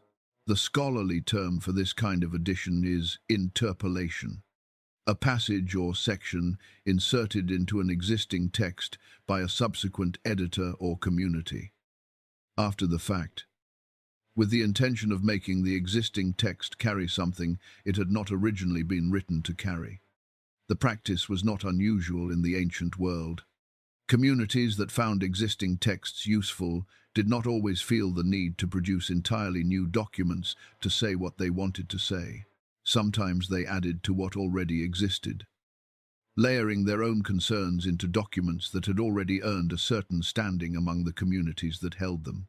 Jonathan Knight, who has written careful academic work specifically focused on the Ascension of Isaiah, is among those scholars who have argued that the sections of the text describing the beloved in terms that clearly align with early Christian understandings of the nature and significance of Jesus carry the marks of later addition. The argument rests on several things: the way these sections fit or do not quite fit with the surrounding material, the theological assumptions they bring with them that differ from the assumptions visible in the earlier parts of the text, and the way different manuscript versions of the text handle these passages differently in ways that suggest they were not always present in exactly the form they appear in any single version we have today. Not all scholars who have worked with this text agree with that conclusion or agree about where precisely any interpolated material begins and ends. What scholars do broadly agree on is that the text in its current form carries the marks of more than one period of composition, more than one community of writers and editors who received something and added to it before passing it forward. The Ascension of Isaiah as it exists today is a composite document, a layered text. And the layers do not all come from the same moment, or the same community, or the same set of concerns. A text that has accumulated layers across time is not a damaged text. It is a text that has been lived in. Different communities across different centuries found it worth adding their voice to. Reading the Ascension of Isaiah is reading all of those encounters at once. The question of which layer is oldest is a scholarly question worth pursuing for those who pursue such questions. The question of what the full text, in the form that has come down to us, offers to a person in a quiet room at the end of a long day is a different question entirely. What Isaiah sees in the seventh heaven, in the vision, within the vision, is this: the beloved is present in the highest level of the cosmos, and then the beloved begins to move downward, through the seventh level and into the sixth, through the sixth and into the fifth, through each layer in succession, moving from the highest point toward the lowest. And at each level, something changes. The text describes the beloved taking on the appearance of the beings who occupy each level as he passes through it. In the sixth heaven, he appears as the beings of the sixth heaven appear. In the fifth, he appears as the beings of the fifth appear, descending through each level, at each threshold becoming in appearance like the inhabitants of that level. The simplest reading of this is concealment. The beloved is making himself unrecognizable to the beings who occupy each level in order to pass through without being noticed or interfered with. But there is a reading that goes deeper than concealment, and the structure of the text seems to be reaching toward it, even where it does not state it explicitly. And this deeper reading changes what the descent means in a way the concealment reading does not reach. The change is not concealment. The change is entry. To go into a world is not simply to be in the location of that world while remaining entirely other than it. To go into a world, to be genuinely present to a world in the fullest sense of what presence means, is to become present to that world in the terms that world uses to recognize presence. Each level of the cosmos, in the map, the Ascension of Isaiah is drawing, has its own language, its own way of being a place, its own way of recognizing what belongs to it and what does not. The beings of the sixth heaven recognize what speaks the language of the sixth heaven. The beings of the fifth heaven recognize what speaks the language of the fifth. To enter a world is to speak its language. To speak its language is to be present to it in the form it can receive, rather than in a form that exists entirely outside of and apart from what that world contains. The beloved, passing through each level in the appearance of that level, is not hiding from the inhabitants of that level. The beloved is becoming genuinely present to each world in the form that each world can receive, carrying what the seventh heaven contains through each threshold in the form that each threshold can hold, not abandoning what he is, carrying what he is through every form the descent requires. And the world below, at the end of the descent, will receive an arrival in the form that the world below can receive, in the language of the world below, carrying within that form what no purely lower world origin could have produced. Isaiah sees this from the seventh heaven before it happens.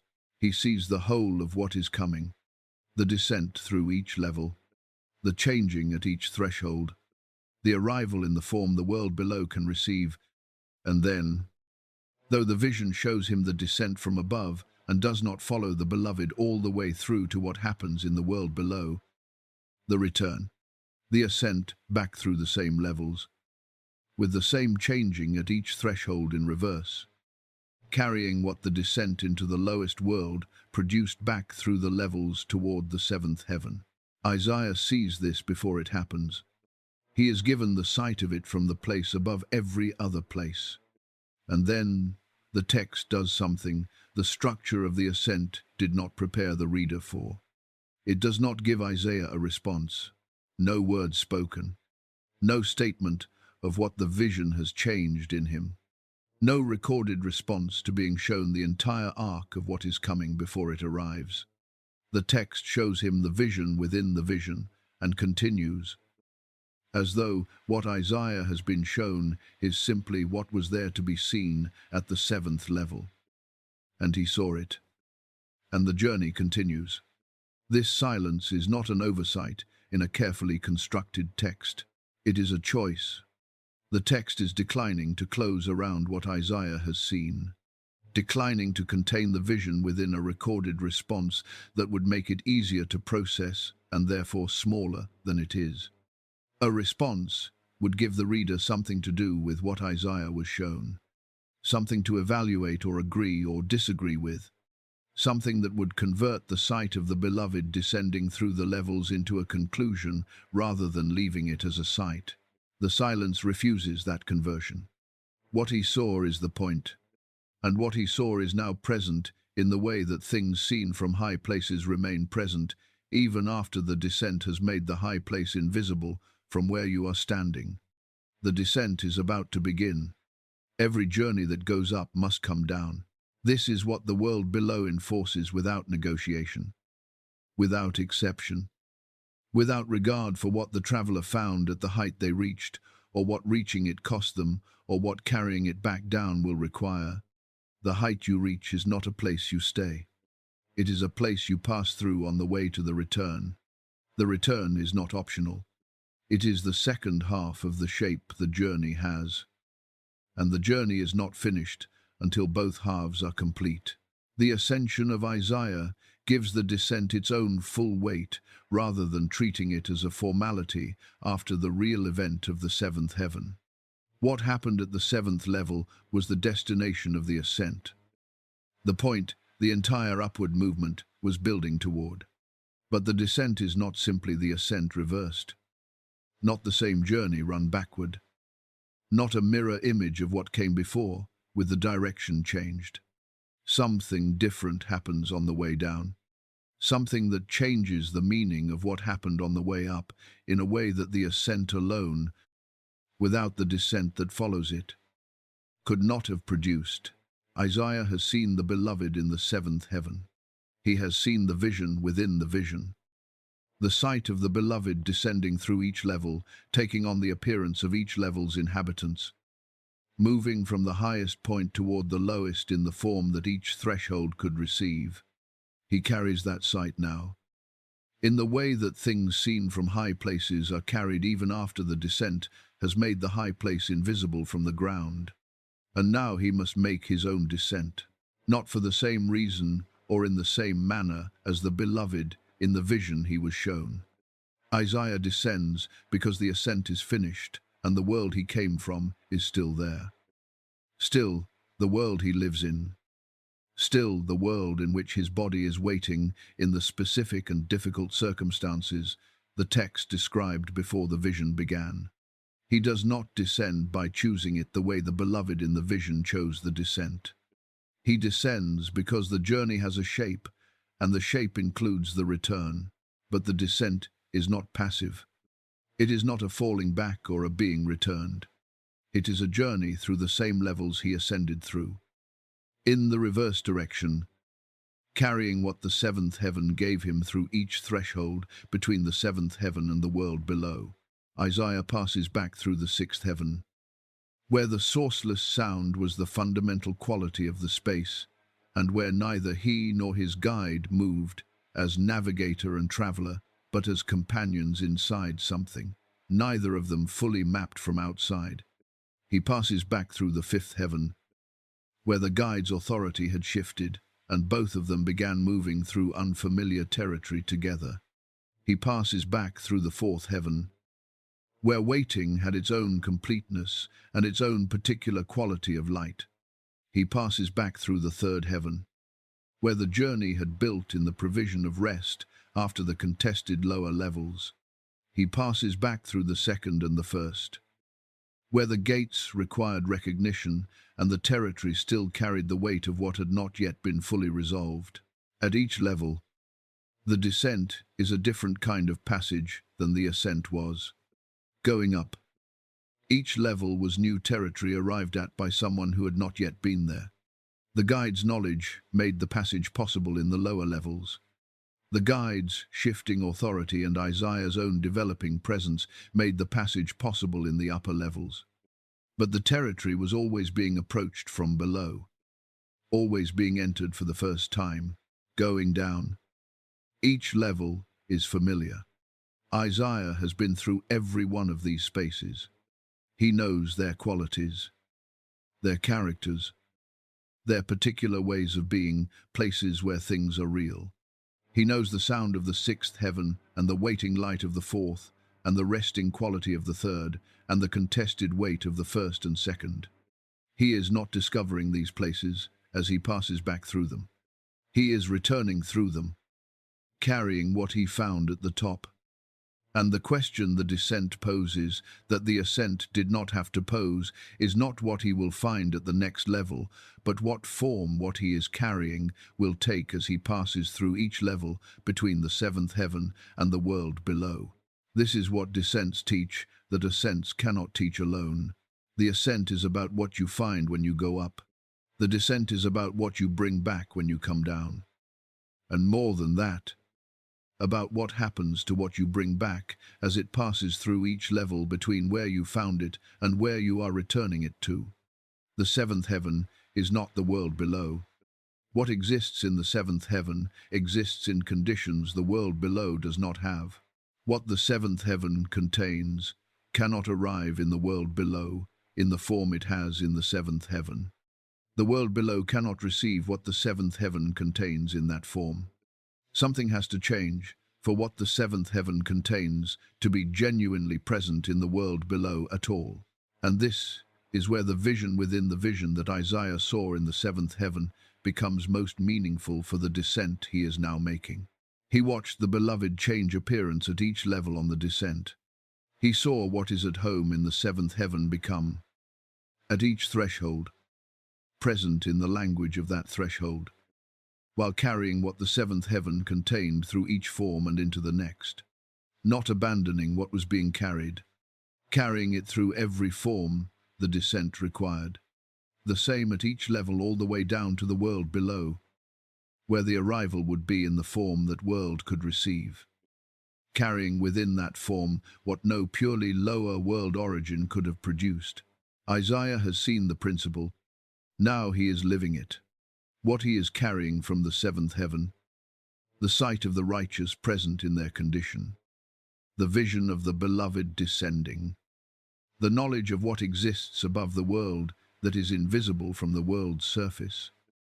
All of this must find a form in which it can exist in the world below, not the form it had in the seventh heaven, a form the world below can receive, as a metaphor for how things from high places arrive in low places. What happens next in the history of this text is almost too strong to ignore. The text that records Isaiah's journey is itself a form, not the original form, whatever that was, but a form the content took to pass through the lower levels toward the world below. The ascension of Isaiah did not arrive in this room tonight in the same form it had in the seventh heaven. If we take seriously the image the text is drawing of its own transmission, it arrived in the form that each threshold required. Greek, Ge'ez, Latin, Slavonic, English, and behind some parts of the tradition, perhaps older memories we can no longer fully reconstruct. Each language a threshold, each threshold requiring a new form for the same content to take. Each translation a descent into the language of the world that needed to receive it, carrying what it was carrying through every form, the journey required. The beloved changed appearance at each level of the descent. The text changed language at each threshold of its own transmission, as a metaphor for transmission rather than as a literal claim about the mechanism of the text's production. The parallel matters because it is what the text itself seems to be pointing toward in the vision it gives Isaiah in the seventh heaven. The principle of the descent is the principle of how things from the highest point arrive in places that cannot receive them in their highest form. They change their appearance. They speak the language of where they are going. They carry what they are carrying through every form the arrival requires. There is one more thing the descent reveals. It may be the most important thing the Ascension of Isaiah has to say. Isaiah goes back, after the seventh heaven, after seeing the righteous present in the symbolic map of this ancient text, after the vision of the beloved descending, after being shown from the highest point everything the world below is about to receive, after everything the highest level of the cosmos had to show a human being brought there. Isaiah descends back through 6 levels of the cosmos and returns to the world where Manasseh is waiting, and the circumstances that were in place when he left are exactly as he left them. The world below has not changed. The cost of being Isaiah in the world below has not been reduced by the fact that he was briefly above the reach of the world below's demands. What the court of Manasseh decided about him before the ascent began is still decided. The circumstances that will end his life are still in place, still moving in the direction they were moving before the first gate opened. He goes back into all of that, and the text does not explain why. In a text this carefully built throughout, that silence is not an oversight, the most deliberately placed silence in the entire document, positioned exactly where the explanation of the return would go if there were going to be an explanation. Consider what an answer would do to the silence. If the text gave Isaiah a statement at the moment of the return, a clarification of what the vision had settled for him about why going back was the right or necessary or only possible choice, that statement would convert the return into a conclusion. It would make the most difficult moment in the entire text into something that could be heard and evaluated and set aside. It would give the reader something to do with the return rather than leaving the reader inside the question the return raises. The silence refuses that. What the silence holds open is the possibility that the return does not operate at the level at which explanation works. Not a decision reached by weighing alternatives. Something that has to do with what changes and what does not change in a person who has seen what the seventh heaven, in the symbolic language of this text. Quentin, what changed is not the circumstances. What changed is what he knows about what those circumstances exist inside of. He knows, in the language of this ancient document, where Abel is. He knows where the righteous are. He knows what the seventh heaven holds at levels the court of Manasseh cannot reach and does not know to look for. Whether that constitutes a reason to go back is a question the text does not answer. Let your breathing be, wherever it is. The descent is complete. The world below is exactly what it was. And you are back in it, with something you did not have before you began. There is a kind of survival that happens through drama. A cave, a sealed jar, a manuscript pulled from somewhere it had been held away from the world for centuries. A scholar working in a particular year who finds something that changes the direction of everything that comes after. The Book of Enoch has a story like that. The discovery by James Bruce in the 1700s. The first English translation by Richard Lawrence in 1821. The confirmation from the Dead Sea Scrolls in 1947 when 2 completely separate chains of transmission converged on the same text. That convergence was the kind of event that scholarly attention follows. The kind of story that culture can carry forward alongside the content of the text itself.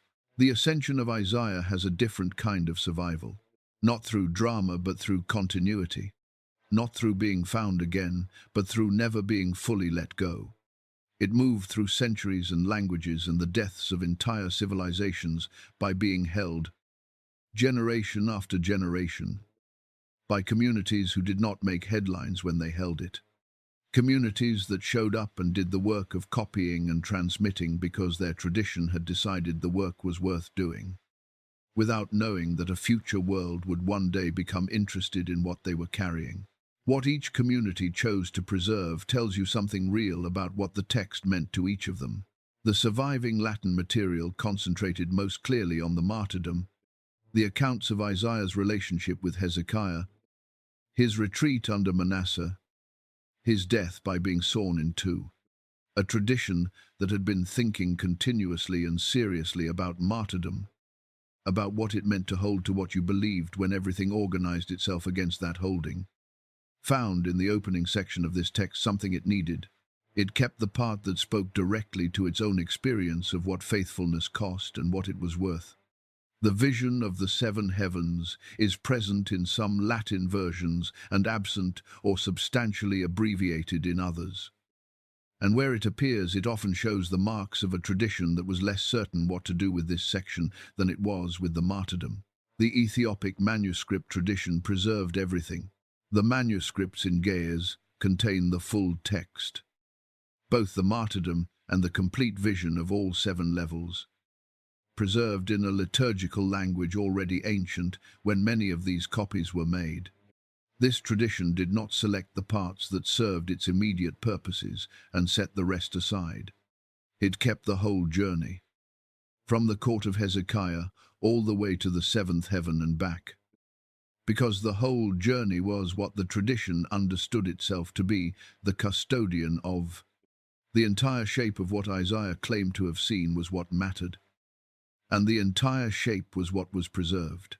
The old church Slavonic tradition carried a version through the Christianity of Eastern Europe across the medieval period, moving through communities whose relationship to the larger canonical tradition differed from both the Western Latin tradition and the Ethiopic tradition. Communities that encountered this text in the specific circumstances of their own historical moment and found in it something worth copying in their own language and according to their own understanding of what it was for. The Coptic traces and the Greek remnants show the text was present in Egypt and in the Greek-speaking world of early Christianity. But no complete Greek version survived. And that absence is part of why the Ascension of Isaiah did not travel through the Latin-Greek academic networks that eventually fed into the scholarly world the modern West inherited. The Greek absence meant the text did not move through the channels that texts needed to move through to enter the mainstream of Western scholarship. Robert Henry Charles, working in the late 19th and early 20th centuries, produced editions and translations of this text, among others, from the same period. His work was the threshold through which the Ascension of Isaiah became visible in English scholarly literature, the first sustained engagement with the text in a language that Western academic readers could access.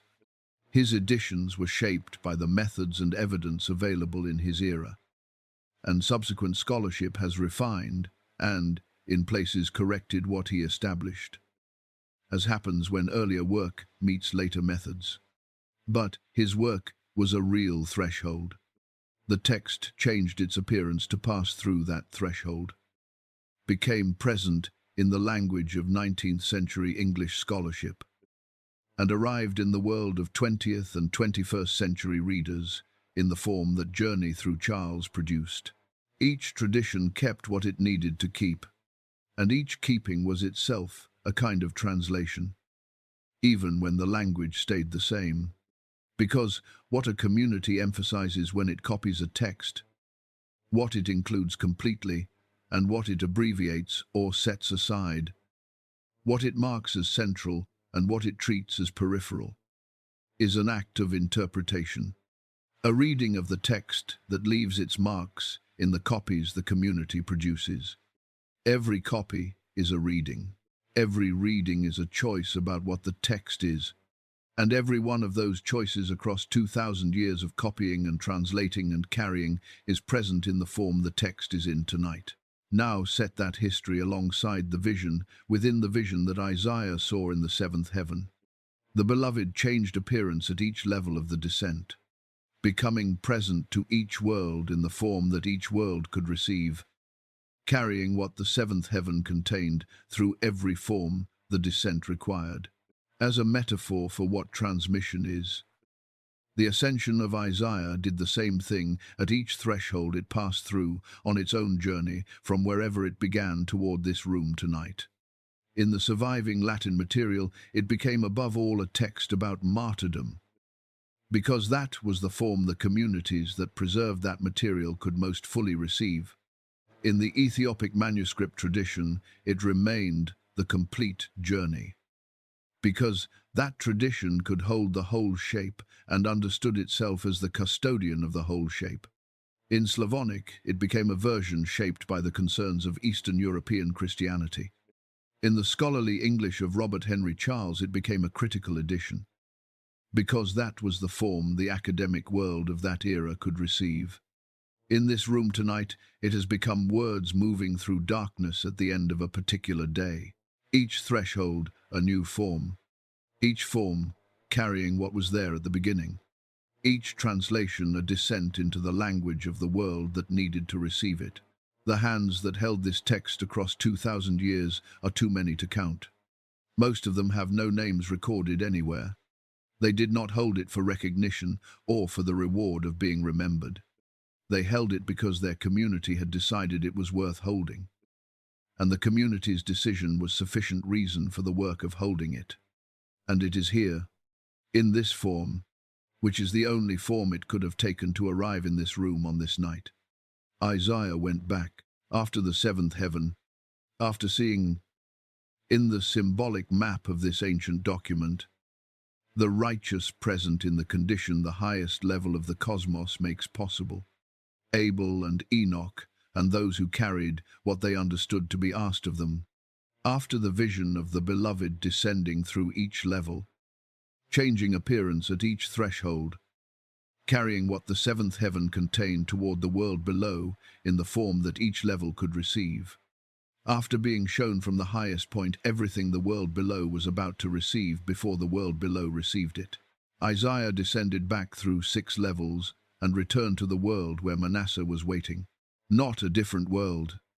The same city visible at the same distance from the same field outside Jerusalem where the text placed him before the vision began. The same political circumstances, the same court that had made the same decision about him before the first gate opened, the same people whose relationship to him had not changed because he had briefly been somewhere they could not reach and could not follow. The cost of being Isaiah in the world below had not been reduced by the fact that he had seen what the seventh heaven, in the symbolic language of this text, Contin. The court of Manasseh did not know where Abel was. The court of Manasseh did not know what the seventh heaven holds. The court of Manasseh was operating entirely within the conditions of the world below, making the calculations that the world below makes available, doing what courts do when they have decided that a particular voice is a liability and they have the power to do something about it. He went back into all of that, and the text does not explain why. This silence has been in the Ascension of Isaiah since the first version of it was written down. Every person who copied this text across 2,000 years copied the silence along with everything else. Every translator who carried the text across a language boundary carried the silence along with the words. The silence is not a gap in the text. It is not an omission by a writer who forgot to include the explanation. The structure of the text, in a document that has been careful and deliberate throughout, suggests that the silence is a choice. The most deliberately placed silence in the entire document, positioned exactly where the explanation would go if there were going to be an explanation. Consider what an answer would do to what the silence does. If the text gave Isaiah a statement at the moment of the return, a clarification of what the vision had settled for him about why going back was the right or necessary or only possible choice, that statement would convert the return into a conclusion. It would make the most difficult moment in the entire text into something that could be heard and evaluated and then set aside, something the reader could agree or disagree with and then move past, something that would complete the return by providing the frame that contains it. The silence refuses to complete the return in that way. What the silence holds open is the possibility that the return does not operate at the level at which explanation works. Not a decision reached by reasoning through alternatives. Something that has to do with what changes and what does not change in a person who has seen what the seventh heaven, in the symbolic language of this text, Contin, not the circumstances. Those were identical when he returned. What changed was what he knows about what those circumstances exist inside of. What those circumstances are surrounded by, that the circumstances themselves cannot see or reach. He knows, in the language of this ancient text, where Abel is. He knows where the righteous are. He knows what the seventh heaven holds at levels the court of Manasseh cannot reach and does not know to look for. Whether that knowledge constitutes a reason to go back is something the text does not decide for anyone. Enoch, in the tradition that produced the Book of Watchers, does not return. He is taken up and stays taken up. The 5th chapter of Genesis marks his departure with a sentence that breaks the pattern of every other life in the genealogy it is recording. Everyone else in that list begot children and died. Enoch walked with God and was not, because God took him. The going and not coming back is the complete account of what his life was for. Isaiah goes up and comes back, and the silence, where the explanation of the return should be, is the most carefully placed silence in the entire text. You are in a room right now, at the end of this particular day, somewhere in the long interval between what ended and what has not yet begun. You have been somewhere tonight that the ordinary day does not go. Not to the 7th heaven, not through gates that required recognition, but somewhere that the ordinary day does not reach.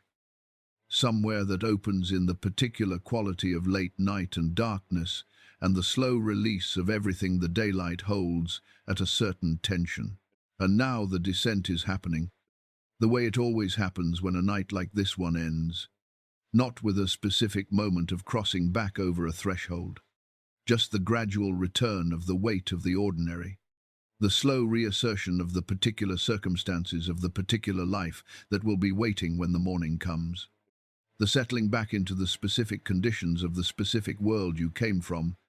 You are somewhere in that return right now, carrying whatever tonight gave you through the levels between here and the morning.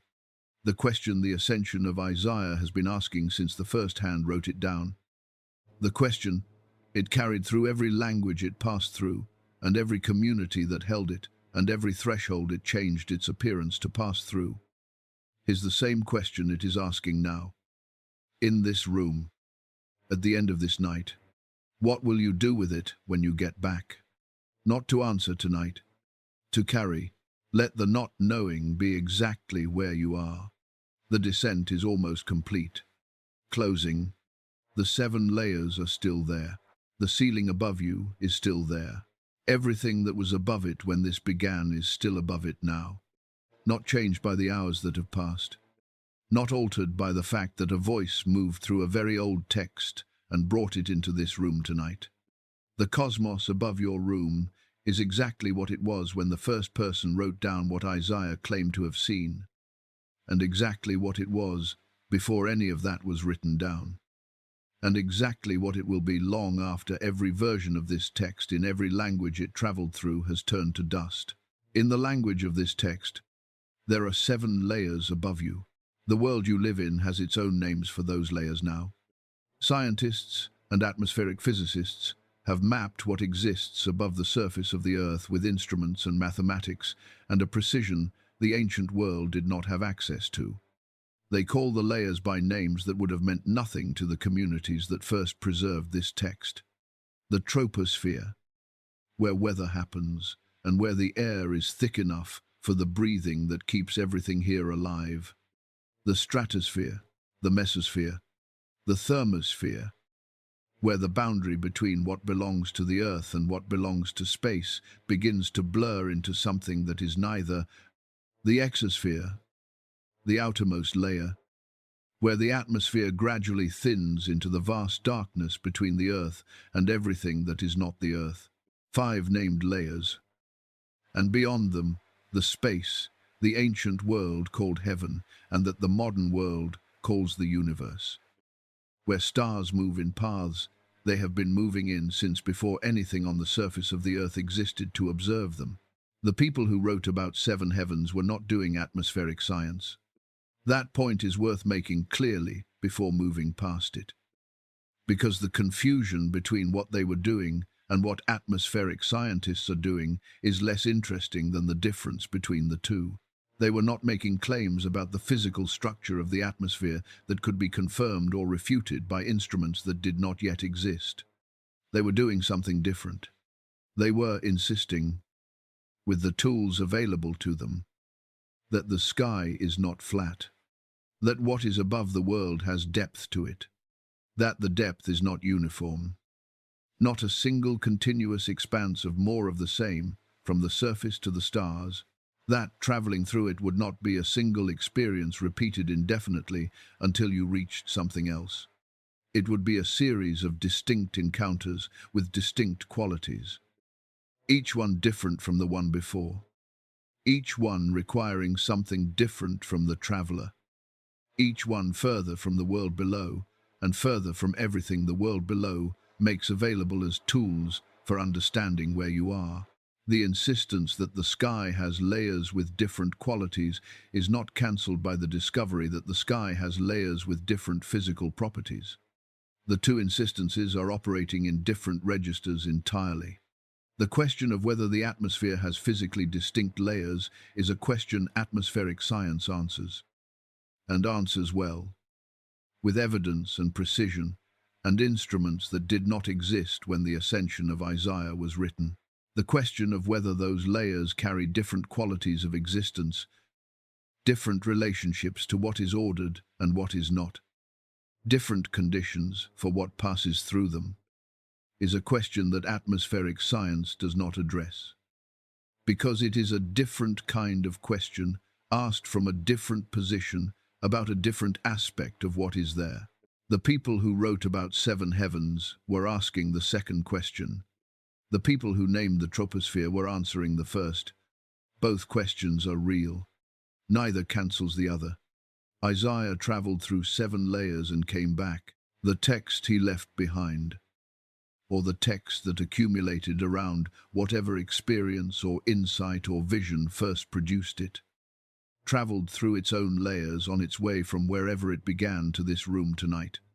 Greek, Ge'ez, Latin, Slavonic, English, and behind some parts of the tradition, perhaps older memories that no longer exist in any recoverable form.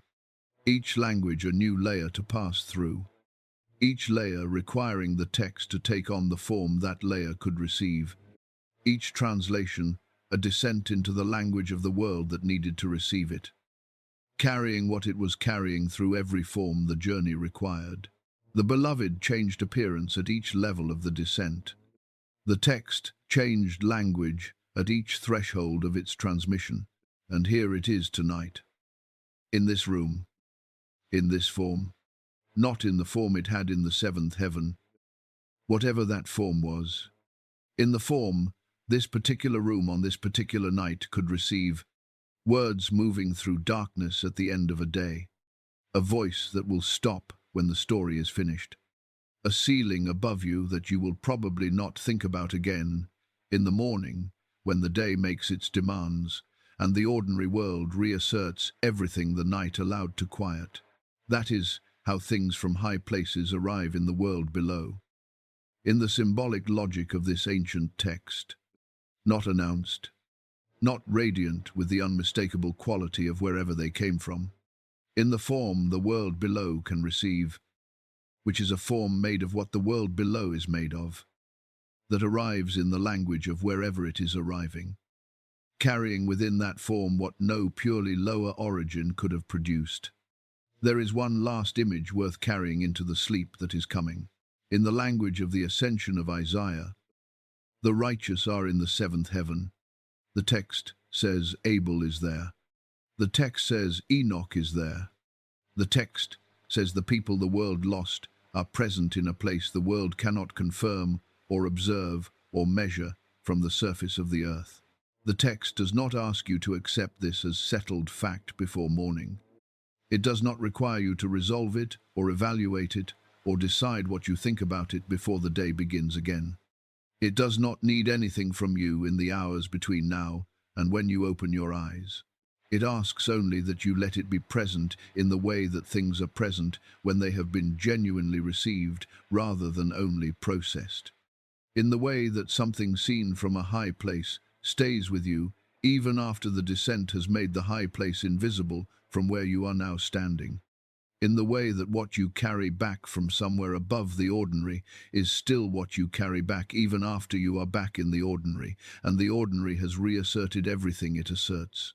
Whatever tonight moved in you does not require your management right now. It does not need to be sorted or decided about before the morning.